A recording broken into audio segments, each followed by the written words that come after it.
record on my computer. The Zoom lady speaks. All right, so welcome to a leap year webinar from the Ecom Cooperative. I am Liz Downing. I am the partnership director for the Ecom Cooperative, which I just announced yesterday to a lot of fanfare on LinkedIn, and I appreciate all the love from the industry, but I am here to make sure the Ecom Cooperative puts out the information that all Amazon sellers and brand owners and online retail people need to hear, and I am here to connect the community together so that we can all give back to the e-commerce community. And I am so thrilled to be co-hosting with Lenny Ash, who's one of the founders of the Ecom Cooperative and also one of the founders of AZ Seller Kit. Lenny, say hi. Hi, everyone. Happy to be here. So happy to have Liz on board. And thank you, everyone, for a once in 4-year event. And looking forward to having a very positive discussion that will help as many sellers as we can. Absolutely. We want you to ask your questions. You can put them in the chat. You can put them in the Q&A section of Zoom webinar. You can do whatever you want. You can go on camera and interrupt if you want to. Unmute yourself. You can do whatever you want. You're the guest here. You are the important one. So feel free to submit your questions however you choose. Lenny, as a side note, everybody I talk to about Lenny says that Lenny has sunshine. Lenny's just sunshine. He just emits sunshine. So he's come to bring his sunshine to this webinar today. I'm happy to have my old friend, not that he's old, but we've been friends a long time, Chris McCabe of e-commerce. Chris was my first friend in the industry, and he is a specialist on all things Amazon compliance and seller right doing. And he's the white hat guy that wants everybody to wear a white hat all the time. I've got Cindy Diaz, name change, from Tactical Logistics Solutions, that's going to talk about all kinds of stuff that you need to know about getting your goods where you need to do. I have Pauline from Finale Inventory. Pauline and I have been friends for a million years as well.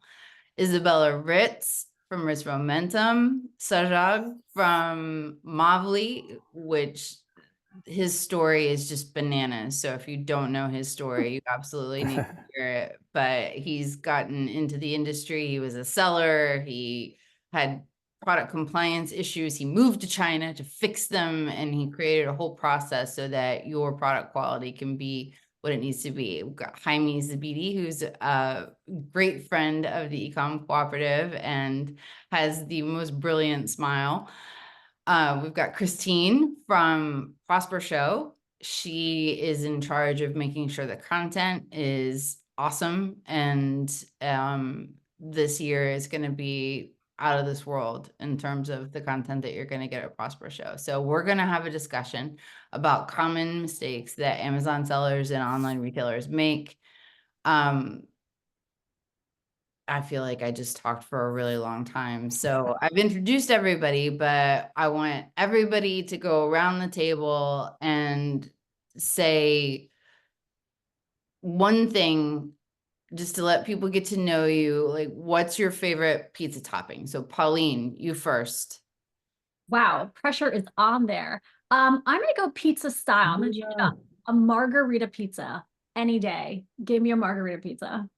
As long as the tomatoes are fresh. Fresh mozzarella, really important. Isabella, how about you?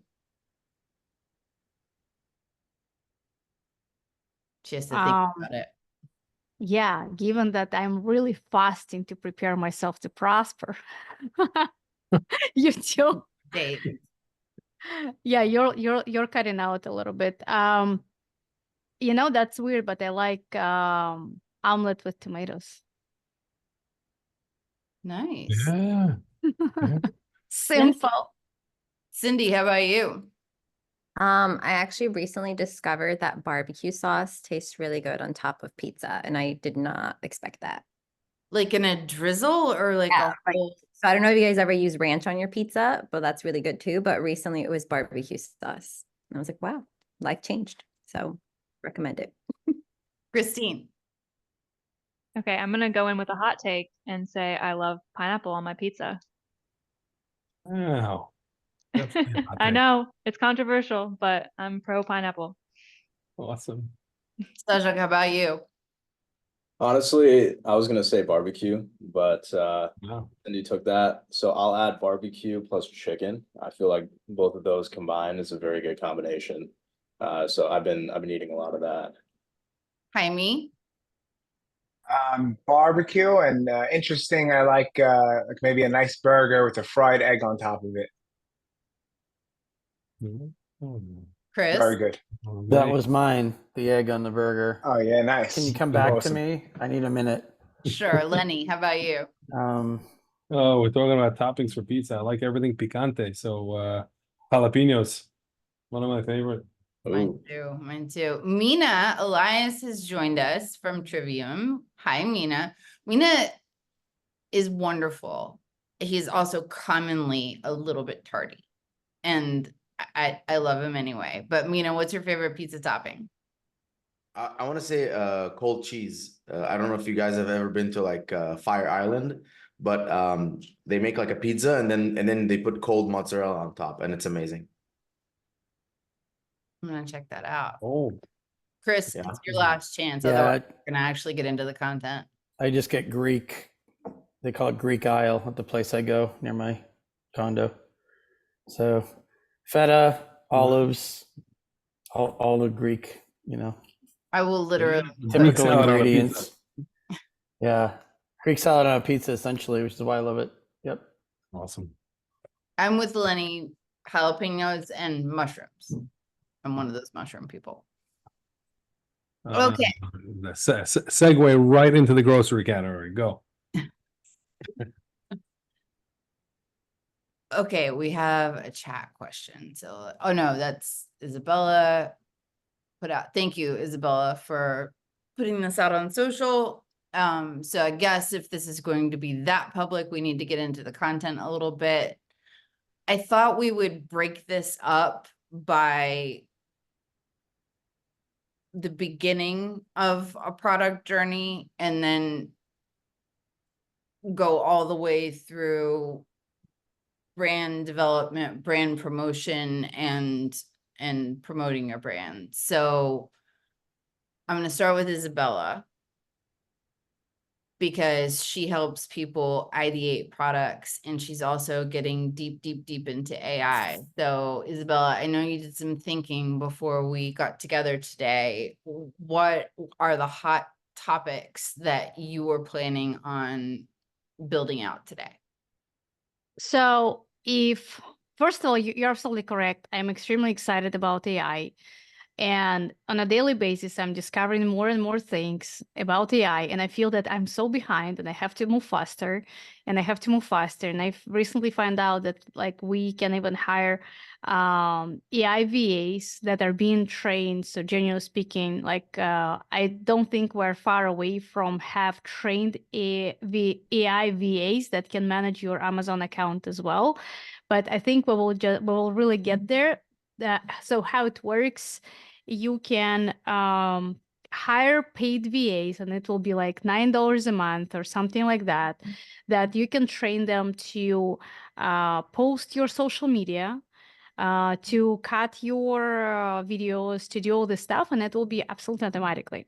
So anyway, anyhow, I am digging every single day into, because we're doing product research and development. And when we are trying to build the concept of the product, we are based, as like everybody knows about, we're based on the consumer's demand and consumer's pain point. Given that we have these days several different AIs, and Copilot been recently released as a designer for public, I think it's like a week or 2 weeks ago, everybody started talking about it.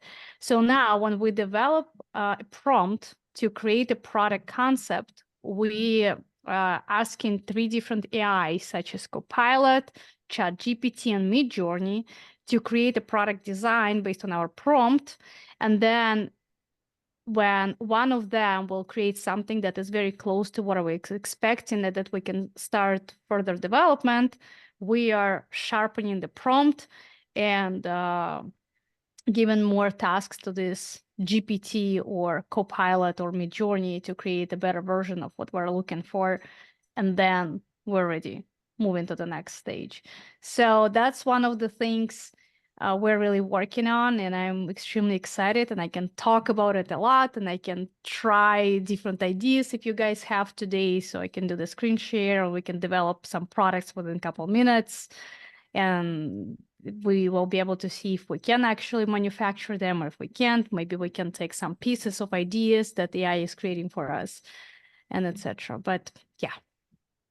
So mistake one, people are missing the boat on new opportunities using AI to make it easier to develop products and make it easier to create, ideate, and become that entrepreneur that they've always wished to be.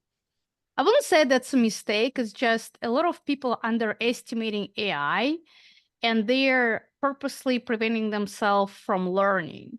Because if you've been alive for 40 years and you get used to do things for like this way, I'm talking about myself, like, and you get used to do things this way, and now it's something brand new, people are scared and they're afraid to use AI because this animal is not recognized by their brains. So they don't want really put themselves in a position where like, oh, now I have to learn, now I have to get used to use it. I will be fine without it. Where the competition is on top of it. And while it will take you 8 months or 10 months to develop the product, your competition will be already launching on Amazon or e-commerce and beating you. So that makes me think about, okay, so you create a product, you figure out that you can manufacture it. So Sajag, talk a little bit about your journey into product quality. So you found a manufacturer.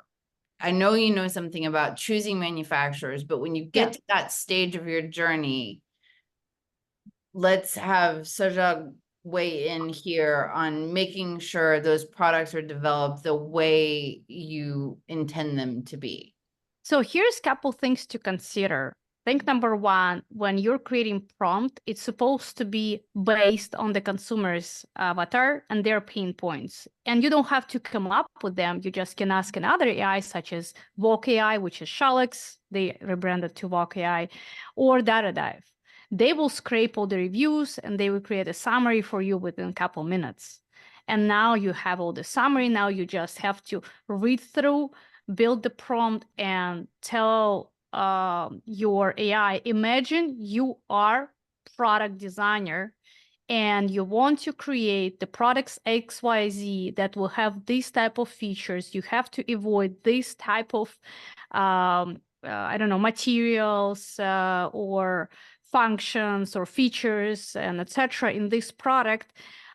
Create this amount of versions for me. Make sure you are following this like XYZ direction. And then when you get the response, which is like probably will be a picture, of course, then it's on you to assess what materials you can use. Will that be expensive or not? Will that be possible to manufacture? You can also ask your manufacturers to consult you if it's possible or if it's not, and if it is, how much it's going to cost you. So for experienced sellers, they will be able just to look at the product within like 3 seconds and assess if it's expensive or not, what kind of features they can rebuild, what they can use, what they cannot use. And for new sellers, they will be able to, generally speaking, just ask suppliers or like experts by like, listen, it's possible to develop. So the AI, so using the AI, you're going to take your market research and then start asking AI for questions. It's going to give you ideas. If you're a new seller and you're doing this, you don't have the production experience, so to speak, then you would take the results and start going to ask suppliers or try and find suppliers through the normal channels. And then you essentially, that's now phase 2 of your journey, right? Phase, like Liz was saying, go through the journey. So phase 1 would be, the product Create the research, just design, yeah. identifying what you want to do. And then phase 2 is now go try and source it. And if you find the right partner, phase 3 will end up being, starting the whole production process. Sajag, you work with factories in the quality assurance. Is that like the kind of stuff you deal with? So like Yeah. if you got to the production phase, like what are some pitfalls if you're a new seller that doesn't have a production team behind you, and you have to you now identified your design, you refined it with AI, and now you're shopping it around, you're trying to start production. What are some of the things that you should look out for? What tips do you have for people who are starting on that journey? Yeah, so when you're at that stage, and say, for example, you have a good idea, like, hey, this is what my product should be looking like, general, maybe some ideas and materials or whatever. And let's say you've narrowed it down to like a list of like 5 or 6 suppliers, right? The first thing you want to do is actually understand like who are your suppliers, right? So that comes down to supplier selection. So if you're a new seller, what you should be looking for is like, hey, how big is the supplier? How long have they been around? You can look at like a legal background report to be able to see. In China, actually, one of the interesting things with like a background report is you can get super detailed into the factory. So you can actually get into like, what trademarks they own, what IP they have. You can even figure out the shareholders and their ownership percentage and how much money they contributed to start the business and things like that, because it's all a public database. Versus like if you're trying to get that information on an American company, like good luck. It's not Private. gonna exist. But so that's kind of the first part, right? The second thing is that when you start talking with all these manufacturers, Sorry, hold on, sorry. So just to put in 3 words, the first part is know who you're dealing with. yeah, Yeah, know okay. who you're dealing with. That's really important. And then the second part is, and part of the know what you're dealing with as well is you want to understand like how the factory operates. Like, do they have an R&D department? How many team members do they have? And, if you're a new seller, don't go to like the really super big factories, because they're going to have really high MOQs, and they're going to come to you and they're going to be like, wow, like, our MOQ is 10,000, you want 100, right? Like, it's not going to work. And they're not going to be super happy dealing with you. They're not going to give you good service. So you kind of want to find a manufacturer that's like right size for you. But generally, the more sophisticated manufacturers, they will have like an R&D department and people that you can talk with. And as Isabel was saying, actually, one of the things that makes a product very expensive is like tooling and molds. So if you have a product that's like plastic or like a metal product and it has like a metal piece and that's like very customized and it's not something that's readily available, that's where the cost starts going up significantly, especially in the product development stage. So that's some aspects to check. The other thing is also really just go, if you're taking a quality angle and a quality approach to things, you want to make sure that your supplier is doing the same thing. So typically my process, which has worked really well for me, is when I have like my short list of suppliers, let's say, 5 or 10 suppliers, I will ask them, what is their quality control process? Like, how are they looking at products? What is the process that they use day to day? And that makes like a big difference, because, if you have a really sophisticated manufacturer, they will come back to you and say, oh, these are all the checks and tests we do. We do QA at all these different checkpoints, random selection, things like that. And the guys that are actually going to be like more experienced suppliers that know what they're doing will have a good QA process in place. And then, of course, Ask the question. So, but you got to ask the question, what's your QA process? exactly. Yeah. You want to ask what your QA process is. And, That's the the ones that takeaway. have Good. R&D departments and engineers, they're the ones that like can help you with product development, and they're the true subject matter experts, right? They're the guys that can help you like figure out the materials and cost out different items, right? Versus like if you have a supplier that doesn't really have that capability, they'll just like pass it off and like do it really rough, and it's not going to be as good or as accurate as someone who really has like a R&D guy or somebody that can help like put together the production process. Yeah, so I want to add to that real quick, because I like how you put it on the supplier. And then there's also kind of the process where it gets to the warehouse and keeping your supplier accountable for what they said, right? So check that everything's there, it counts, but check that everything is in good selling condition, because we talk to sellers at Finale who, like, the purchasing department is separate from the warehouse team, and they're not sure what all was ordered and received, and it just goes on the shelf, but like they could be off by like packs, cases, like lots of units. Yeah. And what they received is broken, missing something. Well, I guess we talked about the missing piece, but broken, right? So it's like keeping those suppliers accountable for the money that you paid them as a seller is also really important. Yeah. Sorry, I got a follow-up question on that. What do you, when sellers, and this is becoming more common, when sellers ship direct to FBA, what's the visibility into that? And how do you, when you're sending it to your warehouse, good. You have a receiving team that will break everything down and unpack and count. You have a PO you're receiving against, etc. If you're shipping direct to FBA, how are you going to find out if the pack is if they slapped the wrong label on, if it was water damage, or if they shorted you? Like, how do you deal with that? Do you have experience with that? Is that something people Yeah. can experience? That's a really good question, and there's a lot of downstream impacts. So first of all, to start off with your question, Pauline, that's actually, I was talking with a seller. They do a few $100 million a year in sales, and they weren't properly setting up their inspection processes and their QC processes and things like that. And they were actually losing around like $2 to like $3 million a year just in inventory shrinkage. And I'm sure you guys see that all the time on the inventory side. But with suppliers, it's super common that they forget a case, or they forget a few units and a few boxes here and there. I mean, at the end of the day, it's a bunch of humans packing this, and they're going quickly. So this kind of stuff happens all the time, and just really stupid errors. Like you'll notice like labels are put in the wrong place, or you have a red product, it'll be labeled with the blue UPC, and the red will be labeled with the green or whatever. And that kind of stuff often goes unnoticed. So like you'll have a lot of like fashion brands, especially, this is really prevalent. They see the most of this, but any brand will have these issues. But like you'll see a lot of these like brands get upset, like my customer keeps getting the wrong product for my 3PL, and my 3PL sucks, and da da da da da. And in actuality, your 3PL is doing their job. It was just packed in the wrong box and the wrong quantity. Yeah, so that's like a huge thing that's a lot of customers don't really think about. My one of our head of product, actually, he was doing a shipment before he started working at Mavli, and it got over to Amazon, and their supplier put the UPC code inside the poly bag instead of outside the poly bag. Womp womp. Yeah, exactly.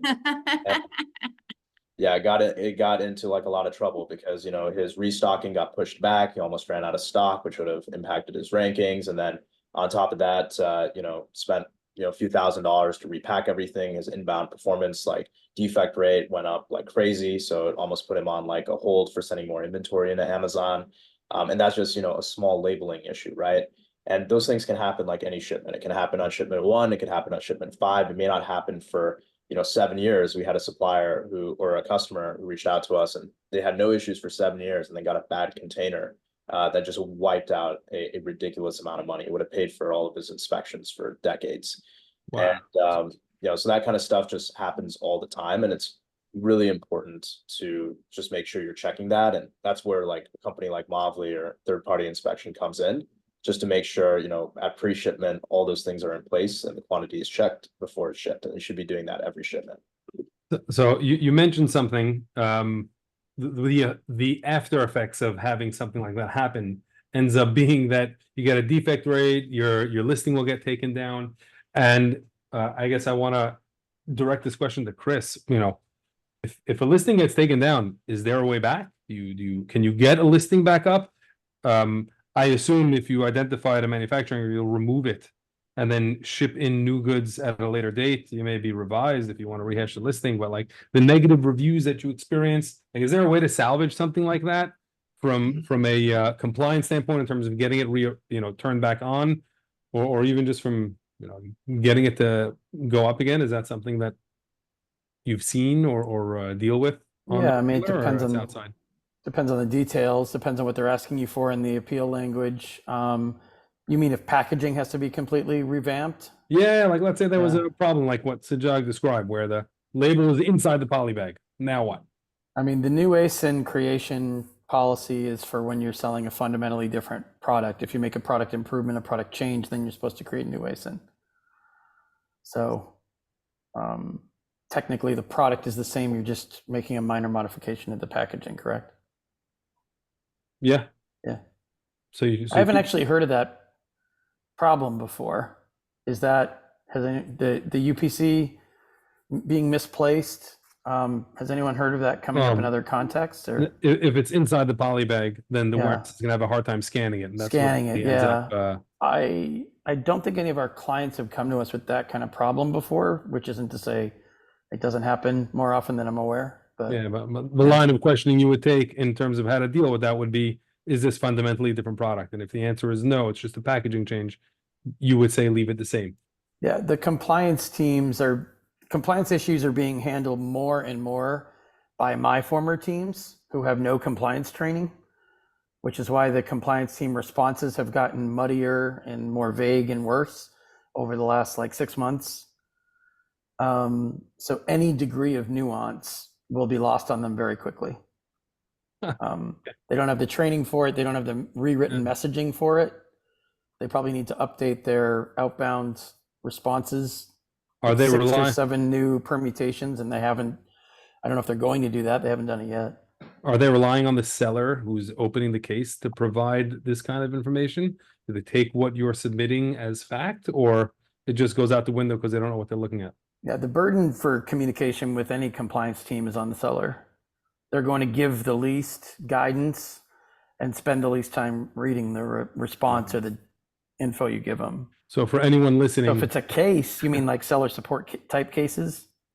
yeah, whatever, seller support. That's or first line of got defense. Most taken of what down we, or- sorry, Yeah, seller support, your listing got taken down for whatever reasons, yeah, that kind of stuff. we only advise people to try that path once with one case. If it gets a generic nonsense response, we don't do much beyond that point within the case system, because that's when people just start spinning, copy you- and paste. So you really have to have a handle in terms of compliance, just, and then we'll wrap up the area of supply chain. But in terms of compliance, you have to know what's required in terms of testing or Yeah. things like, I don't know what else, packaging requirements or whatever requirements the category may have. It's the burden's on the seller to make sure that's right. If your listing gets taken Yeah. down for a compliance reason, don't expect Amazon to tell you, hey, this is what's wrong. You would need to know what's wrong yourself and then address it in order to get something reinstated. So I guess that's where you would. Yeah, up if you've falling back on- escalated it properly to the right person who's going to nudge properly trained compliance staff, then you might get that degree of a detailed answer, but that's much higher up the ladder than the low level case system. So low level support is really just there to show that you've been responded to. It's not to fix anything. It's an acknowledgement. It's not to answer anything. It's an acknowledgement. Right. So, and Leah McHugh works on a lot of almost all of the compliance stuff, like what you're describing for us, because it's so maddening. I don't even have the patience for it. And I think another big she's like kind of batting 1,000 on it anyway. So why would I, get involved in that. get involved in it? But the escalation principles are the same, which are, if they think you don't know how to escalate this stuff right, Right. they'll keep spinning you in circles, knowing that you're willing to continue to go in circles. And in terms of whose responsibility is it for proper listing compliance, proper packaging compliance, and they don't have much sympathy for you missed a few steps on the way in. Pretty. We were building out the product of the listing. Yeah, it's pretty black and white. You got to know what you're doing or you don't. But I think yeah, I just want to highlight one of the things that you said, which is important for everyone to know. When you're opening a ticket or your initial responder is that low level guy, that's just an acknowledgement. Don't expect an issue to get resolved. That first low level response is going to be just an acknowledgement of that, hey, we got your communication. it's and worth will start from doing. there. Right, it's worth doing just on the off chance it does move forward, Right. and it's worth doing to document that you did the case, just so later on an escalation or whether it's executive seller relations or any management level employee, you don't want them to throw it back at you like, did you even open a case? You don't want to answer that question no, because then they'll use that as an excuse not to deal with it. So it's worth doing, but don't have high expectations that within the case system you're going to get successful review by compliance teams, because they're either revamping how they handle compliance, or they're drowning in so many of those flags and cases that they're grabbing people from my former teams and just throwing them in just so they can show that there's more headcount, you know, to throw at the battle as opposed to like an actual solution. Amazon loves short-term solutions when it comes to policy or performance stuff, right? Yeah. Which is why the forums Sure. are always bursting with, you know, why did they respond with this? It's like, well, Yeah, no, because they're trying to make it look like they're answering your question. And when managers sit in their end of quarter, end of year, you know, those are the figures and the numbers they're showing their higher ups. How many of these did you answer? No one's auditing the quality of the answers. If they are, they're doing it in a complete, you know, backwards way that doesn't really change anything. So you don't want to get stuck Anyway. in that cycle. Yeah, you don't want to get stuck in that cycle on your product journey. If you do, then something took a wrong turn somewhere. But let's assume that production, that you had the right people on your team helping you develop the product, and then source and quality assurance and all that part of the product. Now you're shipping the product. It's let's say you're receiving it in your warehouse. In terms of warehousing or supply chain, like what's the next step? Can anyone speak to common things to look out for in terms of, okay, place my order, inventory is ready, quality assurance is done, now I got to move it. How do I bring it over? How do I receive it? What's the right way to do stuff? What's the wrong way to do stuff? You know, things to look out for. Who should speak to that? Jump Probably. in. Yeah. Okay. Yeah.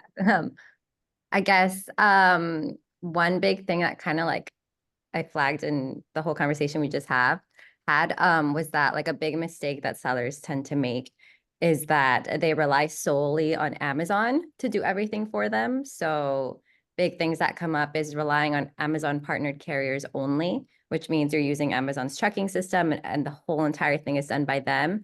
You're relying only on Amazon to store your product. A lot of sellers like to send straight from overseas directly to Amazon. So that's one thing that popped up in the conversation where, there's no buffer. There's no way of knowing if anything was wrong with your shipment. If you go straight there, once you find out, it's probably too late because it's gotten either to the customer's hand or just messed up your whole entire shipment. So there's a lot of eggs in one basket. That's the major issue that I see.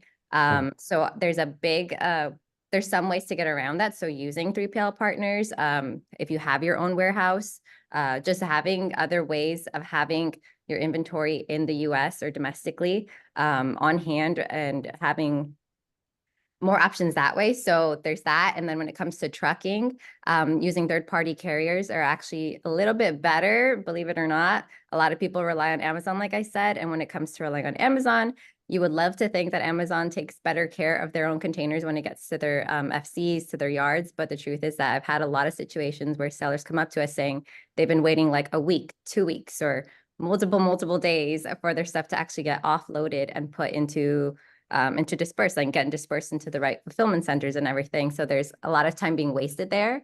So when it comes to third-party carriers, a lot of them actually offer live unloads. So we offer live unloads, and that means that when inventory gets to Amazon's hands, we are not allowed to leave our trucks there. You have to offload it the same day within 24 hours. Yeah. So that's a big money saver and also like headache saver, because you're not sitting there stocking your computer to see when things are going to be on inventory or be in stock.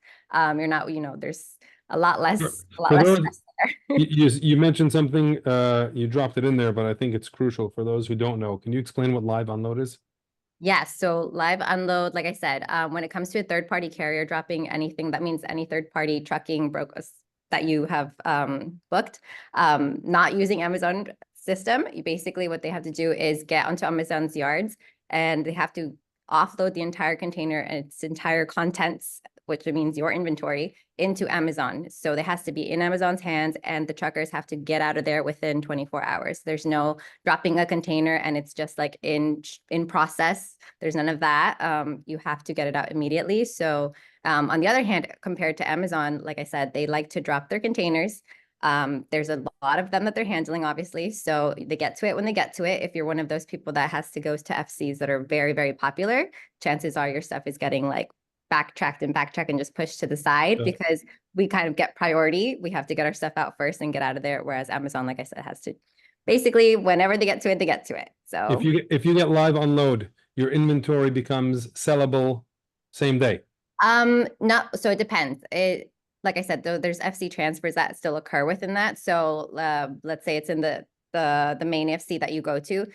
There's still sometimes a buffer like that is on that once it's in Amazon's hands, that's off of like whatever. Yeah, so it becomes sellable same day. They just sometimes they'll do a farther they'll extend the ship date. So your listing will show prime delivery in 6 days, but it'll still be sellable the same day that the live unload happens.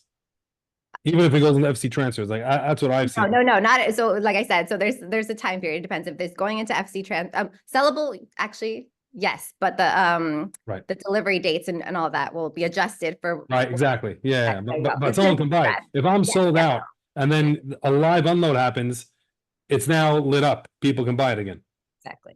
I think that's a major call out for Big anyone deal. who, yeah, you're Not working out with of stock or slow you're working with a shipping. carrier. You should ask, do you have you have to be registered for live unload as a carrier? Is that how it works? Like No, it's just as long as you're a licensed third party carrier, that's the rule. you're gonna That's get live unload, you have to be out.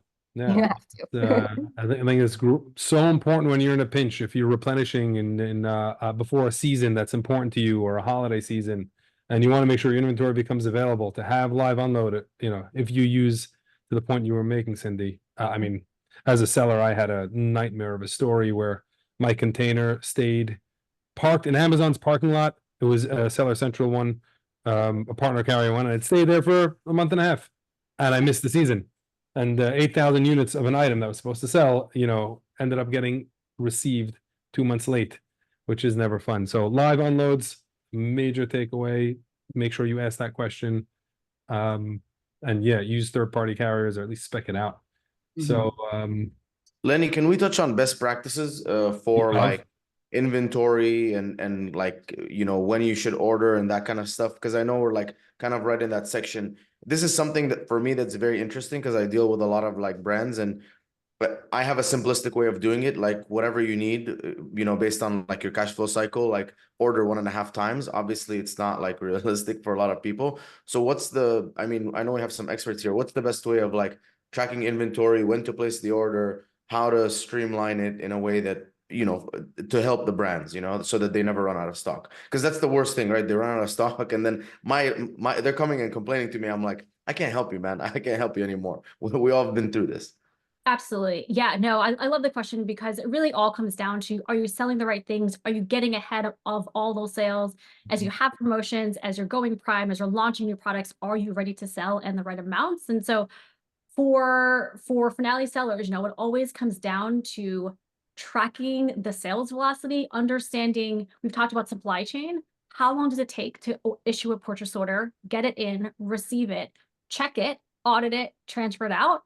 It's a process, and building in the timelines with the data for your sales velocity is so important, because otherwise, to your point, if you're getting it in late, if you're getting in the wrong quantities, you guys know it's just like the fees add up.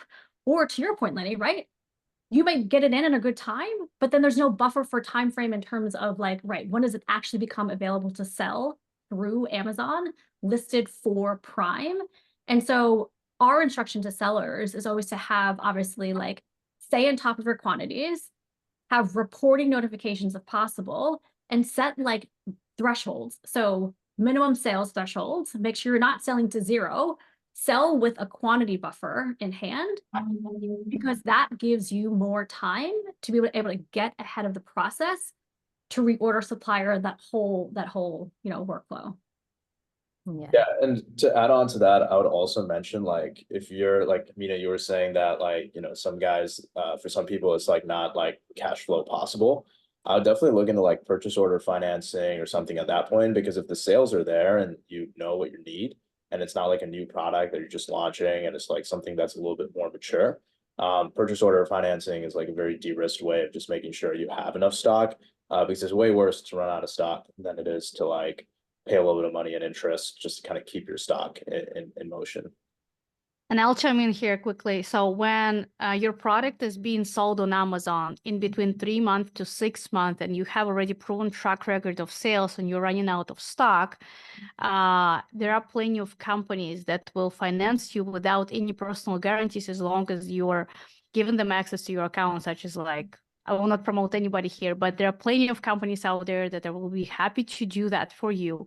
And on top, if you don't want to pay any storage fee here in the United States, and you don't want to utilize any private like prep centers or whatever, you can use prep centers and storage and warehouses in China.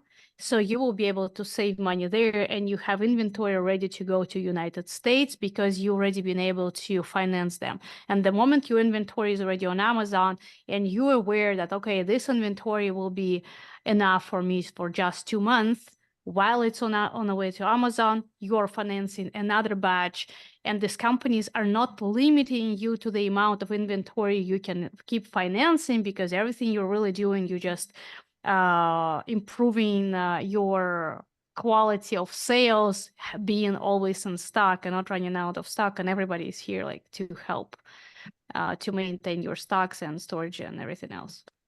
Wow, that's wild. Use an overseas. You don't think there's trust issues there in terms of you're buying Well, from you're we on have the goods ship. You're we gonna have you. how do you find a factor? I guess you have to know people. Well, we have US-based company that can take care of all this. It's just this company is not the part of Teco. That's why I'm not disclosing the name of this company. Yeah. But there are US companies that will help you source things or They will help not you source to inventory store. things. Yeah. Use overseas fulfillment centers, things like that. Yes, you can. They actually taken care of storing it there. With like comparing to US prep centers, it's just like really pennies. Wow. The quick question, does anyone here have like a cash flow cycle template?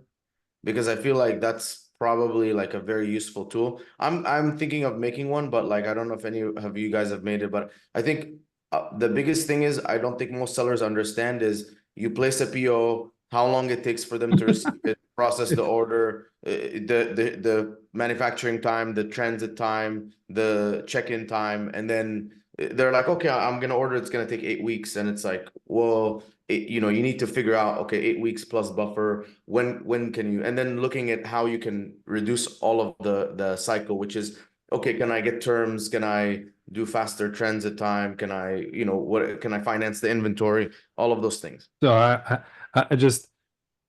I'm gonna turn your question into a bullet point or a takeaway for the people listening. One of the a mistake that people make is not knowing your numbers, in the sense of, you know, Minna, you're asking, does anyone have a template that can map this out for me?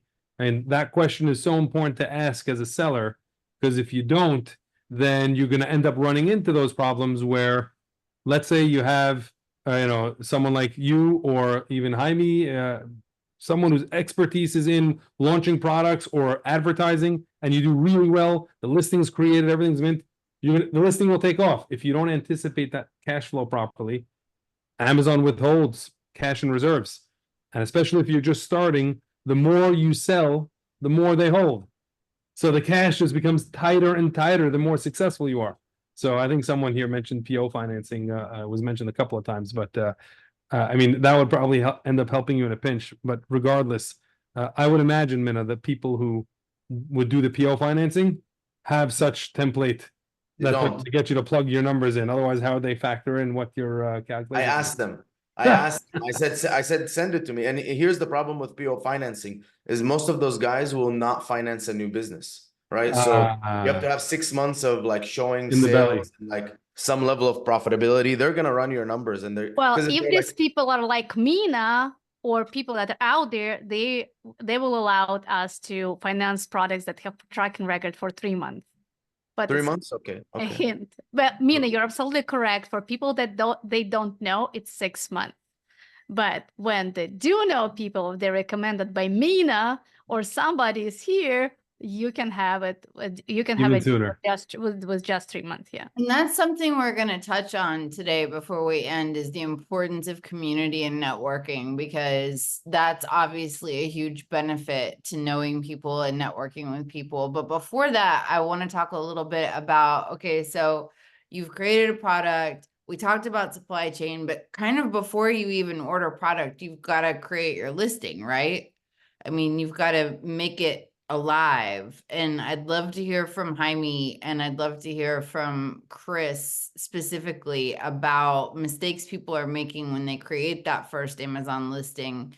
And Isabella, obviously you need to chime in here too, but what mistakes are you seeing people make when they're launching, and how is that impacting, Mina, you chime in here too, their future success with their advertising? So that's a huge, big question that everybody needs to unpack except me. I don't have to.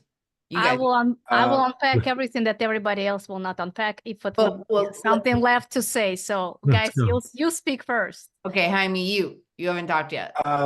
I can make a huge list of mistakes that I see people making. One of the biggest ones, I think, is when a lot of people know that you have to optimize the listing, right? So let's even get past optimizing the listing and having great images, which are, that's necessary to convert well and to show up in the ranks. But when they start a listing off, they'll start a listing at their target price with no reviews. And how are they going to get a good conversion rate if they're as high as all the other competitors without any reviews? And you have to enroll it in Vine so they can get reviews. And when I enroll things in Vine, I actually like to put it at a very low price so that I'll get very good reviews, because even though the person is getting the item for free, they're still leaving the review based on the quality of the product and if it's a good value for other people to purchase. So I like to enroll my items in Vine at a low price, making sure that I have very good reviews. And then I don't drastically bring up the price, but I'll start advertising once I have a few reviews in. And usually they're all 5-star because I'm at a great price. And then I'm showing Amazon that I have a very, very good conversion rate because I'm at such a low price. So you just keep inching up your price and showing Amazon all those conversions. A lot of people, they just started off at a very high price, no reviews, start blasting it with ads. But nobody wants to be a test dummy and buy something that it's not, first of all, it's not even a great deal. It's a regular market price. And you don't even have any reviews. They don't want to, nobody wants to risk it on that. And then you could just go on for, a lot of other things, going back to inventory where, people don't know how much stock they need to have, and they're not calculating, because when they're investing with advertising into the launch, they're going to be digging a hole. And if they don't have the stock after when they're running low on stock and they're going to sell out, then they can't make back any of the money, and it's taking steps backwards. So everything really needs to be planned out. You could ask me anything to go. There's so much To unpack. there's so much, with launching and creating good listings. So two things I want to pull out from what you said. One was don't start at your target price. Start below your target price to ramp it up. Right, that's something that you mentioned, right? That's an effective. Because Amazon, they work well for conversions. That's how they know. Like, do they want to show it for a word? They're going to show it if they see it converts. Right, so there's a very little chance of converting. You did your market research. You understand the competition. You understand the competitive landscape. You have a target price. It could be a business at that price. When you're coming in, no reviews. Your brand new listing, start below that so that you can ramp up. After you ramp up, gradually build up. Right, that's a good exactly recap. Yeah, you want to show Amazon from the beginning. There's a lot of conversions here. If you're starting from the beginning, just showing them, I'm getting a lot of clicks from my advertising and nothing's converting, they think the listing sucks. They're not going to want to show it. You're giving them all bad feedback. Right. And the other thing I heard from you was don't start advertising till you have some reviews come in. Do you do that? Is that I don't like. I usually hold off until I have reviews. As soon as I get the product in, I'll enroll it in Vine at a low price, try to get reviews very quickly. Sometimes I'll actually tell people, you know what, your main shipment is coming on this date. try to air in a few items a little bit before, you know, a week or two before, just so we can enroll it in Vine and just get the reviews quick. And then we'll, you know, you're advertising on something. You're advertising on something with no reviews. It's risky unless you're you know, an amazing price. Then maybe you might be able to get away with it. But a regular target price with no reviews, nobody's gonna. I'm gonna click it just to see what's going on, but I'm not gonna buy it. It's a million other people. Got it. In terms of marketing and advertising strategies, Minna, if you're launching a product, what kind of campaigns do you set up, and when do you set them up, and how, you know, what's your approach to managing spend and managing campaigns on relatively new listings? Yeah, great question. So I think the first thing before anything is I like to make sure my analytics is set up. That's one of the biggest mistakes that I see is people have like fragmented analytics. They're looking at ACOS, TACOS, PPC stuff, but they're not looking at the full picture. I strongly believe that all PPC metrics are inaccurate. ACOS is inaccurate. Anything that you see in the PPC campaign manager is most likely inaccurate. So the things that I can take to the bank are my ad spend and my total sales. And so that's what I work off of. And it, in an iterative model, the same way that like if your thermostat, you turned it to 65 and it was super hot and you were sweating and you're like, okay, this is clearly not 65. And if you turned it down and you know what I mean? It's the same way that I handle PPC. Good. Is I'll change the knob, you know, slowly and in a controlled way, and I'll see the outcome, right? Which is the temperature in the room. And that's kind of what we do with PPC. And that's what's worked the best for us. So I like to have the data there. And I make sure that I'm tracking profit, bottom line profit. That's the only metric that really matters. Anyways, so I start by tracking that. Then I pick a goal. When I'm launching, my goal is unit sales velocity. I think in the honeymoon phase, that's the most important metric is how many units can I sell, even if it's not profitable. And so campaigns that I'm launching, auto campaigns segmented. So close match, loose match, complements, and substitutes. I like to start with close match and substitutes. They, you know, deliver better results than loose match and complements. And then I'll take my main keywords, do a broad phrase exact, and then, you know, some product targeting campaigns. The goal here is to take keywords that I think are going to drive sales, but also have the auto broaden phrase discover keywords in the search term report that will potentially convert. Even on a new listing, they'll do that? On auto, you'll turn auto on a brand new listing? On a brand new listing, the first thing I do is turn auto on. It's the number one best selling campaign for me in every account is the auto campaign. I don't know why, but it beats your main keyword broad, main keyword exact for sure. So anyways, I launch those campaigns. I wait a week or so. As soon as I'm getting data, depending on how hard or aggressively we're spending, as soon as I'm getting data on keywords that are converting, I'm taking them out, launching them in their own campaigns. Not negativing them or anything, just giving them more budget in their own campaigns. Campaign structure is simple: one campaign, one ad group, no more than 5 keywords, at least $100 daily budget. I'll increase the daily budget when I see a decent ROAS. I can start with a lower bid and work my way up.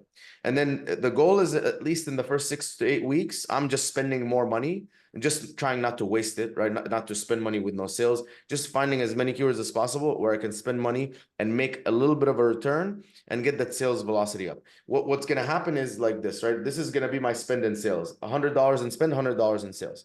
And then over time, it becomes, you know, let's say $200 in spend, 400 in sales, 600 in spend, you know, 1200 in sales. And then when that gap keeps getting bigger as my conversion rate goes up. So obviously I'm aggressively going after getting more reviews. You know, I'm optimizing my main image, my rest of images, you know, getting premium A+ content on there, all that kind of stuff. That's going to increase the gap. So I'm never bringing my ad spend down. It's only going up. I'm trying to sell more units. But yeah, that's my launch strategy. Wow. Yeah, that's thorough. Someone's gonna have to go through the recording and bullet point those out because it's a game plan for no, don't apologize. It's a luckily it's a the blueprint. replay is going to include everybody's contact information, so you can hear about Isabella's secret storage facility and connector, and you can learn more about what Cindy can do for you, and it'll be I'll quickly good. add something about the listings, and I will a little bit contradict Jaime here. Well, again, a lot of experts, a lot of opinions, and it's totally fine. Like, you guys can always listen to everybody and just make your own decisions. So I strongly believe in the product development and product customization. And I strongly believe that product that doesn't have reviews, but if you initially tested your product and developed the product based on the customer avatar and customer opinion, you will be able to sell these products with 0 reviews. We have case studies to show, well, the product was with 0 and under 10 reviews before Vine came out. With that product's being taken 40% of the market share. We have this proven track record, and it's possible as long as you're not launching generic products. But we're not going to dig deeper into this. If the product is generic, I totally agree about the reviews and all this aggressive strategy as well. Also, when you have a first picture, you have to take an advantage of this and put the packaging that you pre-developed, of course, and on your packaging supposed to be the main benefit, the problem solving of your client. So you don't have to put that it's like 8 ounces tumbler. You have to explain people why this tumbler is for. Like, if she's walking the dog with this tumbler, she will enjoy without spilling and burning herself with this hot coffee. Or if they are using the flashlight, it's not so bright, but it will last them for the whole camping. And that will be like, as it's supposed to be as a huge banner on the first main picture that will convert. That will be your click-through rate. And trust me, if the people are looking for the specific product, first of all, they're looking at the product they're searching for, and then they will go through their reviews. Product with 0 reviews selling is much better than with 1 review. I gotta interrupt you for a second, because you opened with, I disagree with Jaime, but I don't think you disagree with him at all. I think you guys are just talking about 2 completely different scenarios. You're talking Maybe. about Exactly. someone who uses a service like yours and then does outstanding prep before. You know, when you develop a product, you know it's going to sell before you start. Right. So someone like that walking in, addressing all the points that you mentioned, is coming in very educated on what's going on. Yes, for that person and their business, the decision should be made to spend money up front because you know it's going to work. I think Jaime is speaking more to the average Joe that sees a bunch of listings online, garlic presses there. Let's say, oh, I can make a garlic press, and then boom, I'll throw. Yeah, it I want to leave my underwear look on the fence of the neighbor. Yeah. So if you're selling a unique item that there's not a lot of competition, something very specific, then yeah, you might not need to go down in price. I sell like the items that you said. I have very, very amazing selling tumblers, underwear, generic sweatpants. If you're selling flashlights,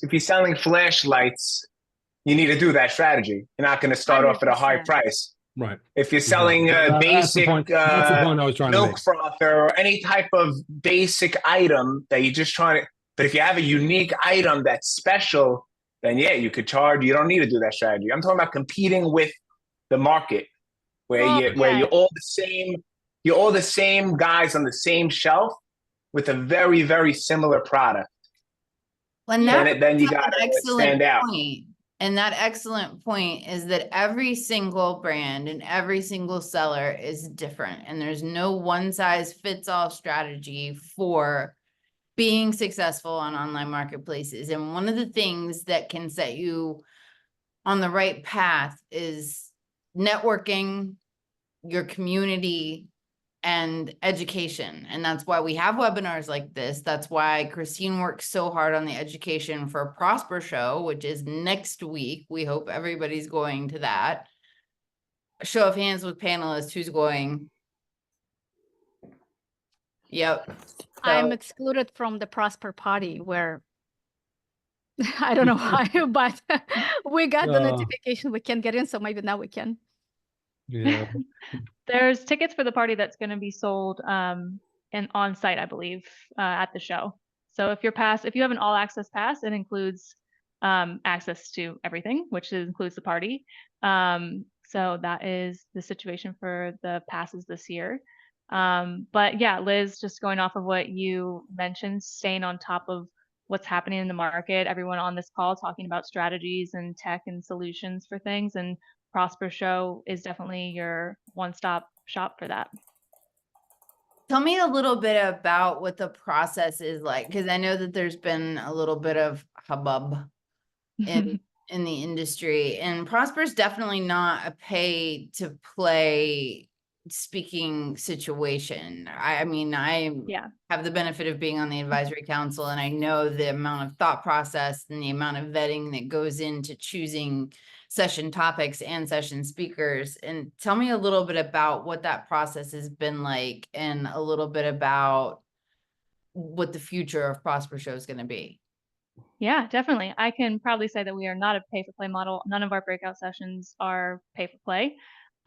We have a very thorough review process, which is just growing now with the council. We've onboarded a new advisory council this year, and they were heavily involved with selecting sessions. We reviewed every single one of your submissions that came through.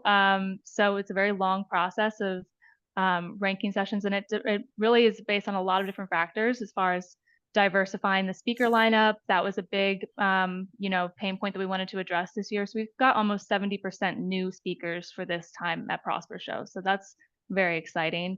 We also go through topics based on the feedback we received from the previous show. So if you're an attendee and you're coming to the show, give us your feedback. We want to hear from you what you want to learn, and that's how we, continue to shape the program. Yeah, I would say that's a bit about how the process works. The future of the show, I mentioned earlier, I don't think we were recording yet at that point though, but we are gearing up to have the biggest Prosper show to date this year. So we're really, really looking forward to that. I think the future is really exciting for Prosper. We've got 150 exhibitors that are there to share their tech and solutions with you in the hall this year. We have, new exhibitors like TikTok Shop, Shein will be there. Walmart's going to have a very large presence, as well as Amazon will be there. So it's going to be a great show. If you're already registered, you can get into the app now and start using, that app for matchmaking. We try to really optimize the show so that while you're there, you have the most opportunities as possible to network with each other and, grow that community that Liz mentioned. So I want to highlight something that Christina touched on. I think the importance of the Prosper Show. There's two core elements to most trade shows. This one specifically, you have an education track and you have the exhibition hall where all the people take booths and you walk around and engage with other people that have solutions. Anyone who's going to pay that kind of money to fly to Vegas and put up a booth in one of these shows, they have something good to share. And whether you end up using services or not, just from an education standpoint, if someone walks around the floor at these shows and just engages with all the exhibitors, you'd be surprised at how many tidbits or little bits of knowledge you'll pick up just from speaking to all the exhibitors. Just to have a Rolodex in your brain of, oh, this problem will come up in 3 months from now. Oh, I saw someone for that at Prosper when somebody spoke about this. One of the exhibitors, having that kind of, if you're a seller, typically you'll be alone on an island and you're going to Google to find solutions to problems that you'll have. You'll Google it or try and join a forum or something. And something that the Ecom Cooperative and the Prosper Show really try and foster is this type of community. So you're going to show up to a show like this. And again, whether it's the Prosper Show or any other trade show that has this education element and an exhibitional element, as a seller, I think probably if we're talking about mistakes, not going is a mistake. You should go to these shows. You have to attend. You have to be involved in the industry that you're in. You have to get exposure to what's out there, what's available. You don't even have to have a specific agenda in mind. I'm going to the show because I don't know what. You don't need an agenda. If you're in the business, if you're in the Amazon space, if you're in e-commerce, you're selling online, so then you should be involved in at least one of these events, a year, just to kind of walk around and see what's going on. And you'd be surprised how much you learn. Now, again, without an agenda, just walk around and talk to people. And I think that's one of the main things that the Prosper Show will provide, is this place where you can just go and engage with. It's a concentration of thousands of people that are doing the same thing and have the same goal: sell online. So anytime you put yourself in that kind of environment, you're gonna grow your business and you're gonna grow your network and you're gonna grow yourself. So I just wanted to kind of echo some of the things that Christine said in that respect. You should come and reach out and be active and engage in community. It's going to help your business. Thanks, I think Tony. that was very well said, by the way. Amazing. You learn one thing and you could Pay for the trip. really, you could change a lot more than pay for the trip. You Right. learn one technique or one strategy about ads or one way to save money on shipping or one little thing could make you so much money. And it's all you need is one tip could change your whole business. So Just crazy get to out. not go to Prosper. Relationship. Yeah, just don't forget to Exactly. implement Also, it. the We're Yeah. learning every Yeah. single day a lot of things, but there is just a few of us that are implementing. The moment you implement it, you have the results of the action. So learn, action, implementation, result. Yeah. Definitely. I'll just add Exactly. really quick that we do have a lot of sessions covering the things that we talked about on this webinar, as far as like improving your cash flow. We have a whole session on that. Several sessions on AI. We have an AI hackathon that Liz is a part of on the first day of the show, March 4th. Lenny's presenting on pricing and optimizing your business in that way. Yeah, we've got great content planned sessions by multiple divisions of Amazon, TikTok, and Walmart. So something for everyone. Awesome. All right, well, we are going to send this replay to everyone who registered, along with contact information for each of the panelists. And if they're going to have a booth at Prosper, I'll also include their booth number so that if you're going to be at the show next week, you can come by the booth and talk to people IRL.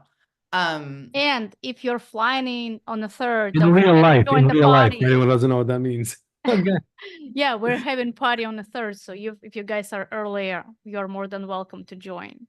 Well, I had to Google MOQ while Sejag was talking because I didn't know what that meant. So Did I get it right? Is that what IRL is? yeah, in real Yeah, life, okay. MOQ is minimum order quantity. All So right, good. I remember in a previous life, we did a big webinar and we used a lot of acronyms, and we got this scathing email from someone saying, these are the acronyms that you listed during this webinar, and I don't know any of them, and you need to make a glossary. So then we did make a glossary.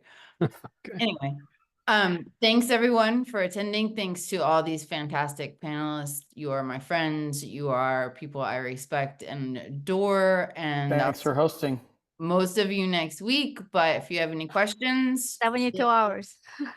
that's right. I Right. can't believe it. But Liz at theecomcooperative.com. I'll send everybody else's contact information in the replay email, and we will see you next time. Thanks, Thank you, everyone. everyone. Bye. Good to see everyone. Thank you. Thanks, Bye now. everybody.